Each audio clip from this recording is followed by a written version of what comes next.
Hello, welcome back to the reading of the poem of the Man God, written by Maria Valtorta, Volume 1, Chapter 114, Part 3.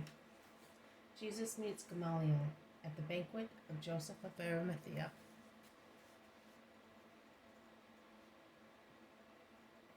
You are saying that to your own benefit, retorts Felix. To my benefit.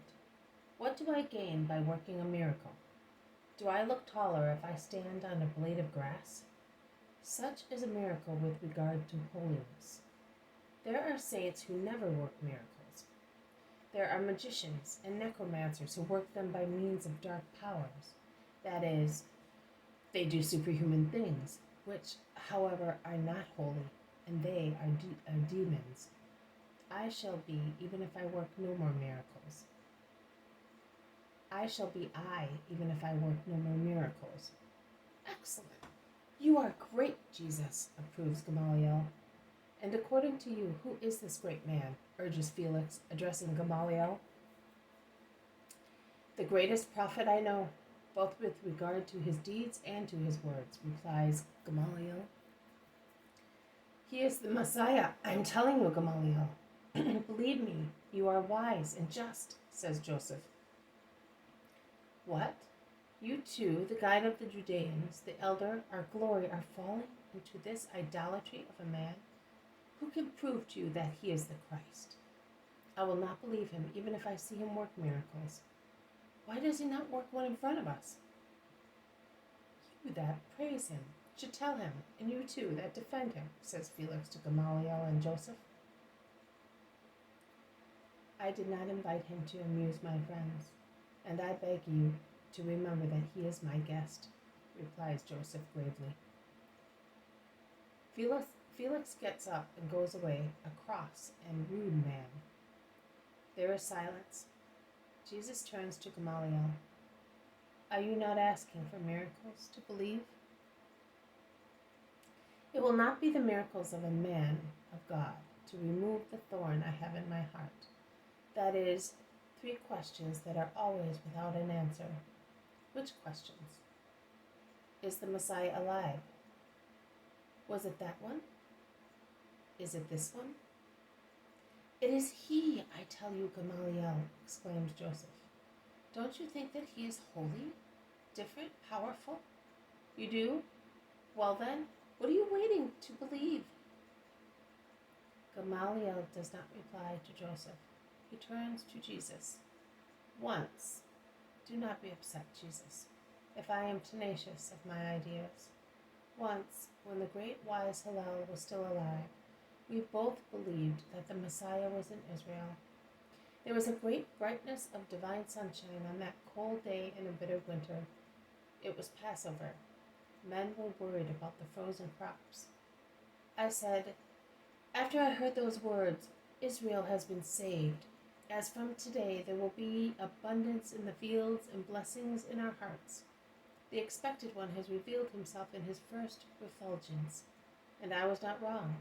You may all remember the harvest of that embolismic year, a year of 13 months, as it happens also this year.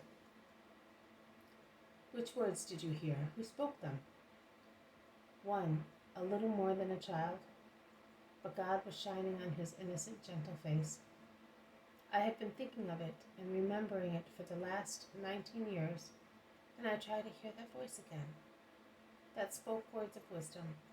In which part of the world does not live? In which part of the world does he live now? In which part of the world does he now live? I ponder. He was God, in the appearance of a little boy, in order not to frighten men. And like lightning that dashing across the sky appears, flashing northwards, southwards, eastwards, and westwards, he, the divine being, in his appearance of merciful beauty, with the face and voice of a child and a divine mind, wanders on the earth to say to men, I am. So I think, when will he come back to Israel? When? And I think, when Israel will become the altar for his feet, and my heart moans, seeing the abjection of Israel. Never. Oh, what a harsh reply. But true. Can the holiness descend into its Messiah as long as there is a abomination among us? It can and does descend because it is mercy, replies Jesus. Gamaliel looks at him pensively and then asks, "What is your true name?" And Jesus stands up stately and says, "I am who I am, the thought and the word of the Father. I am the Messiah of the Lord." "You? I cannot believe it. Great is your holiness." But that child, in whom I do believe, said then, "I will give a sign.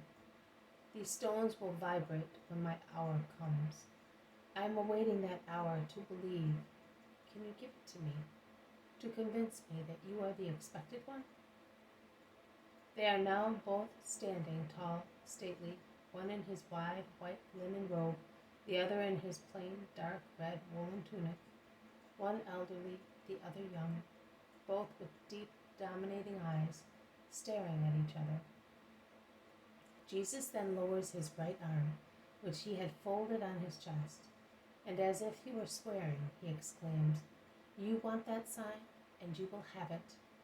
I repeat the far-off words. The stones of the temple of the Lord will vibrate hearing my last words. Wait for that sign, Doctor of Israel, a just man, and then believe, if you wish to be forgiven and saved.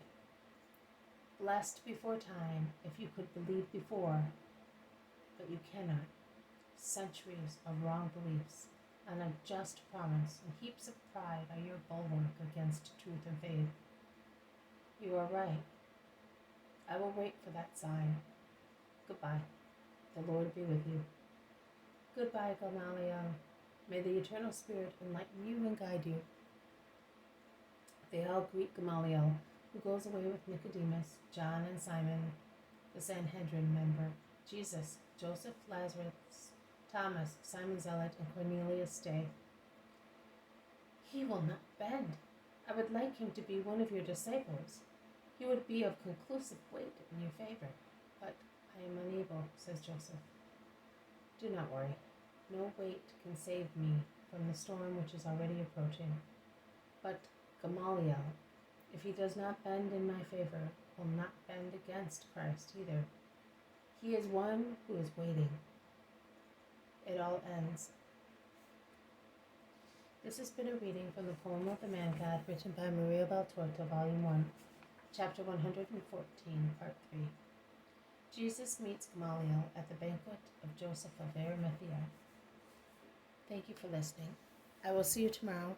May God bless you, and may peace be with you.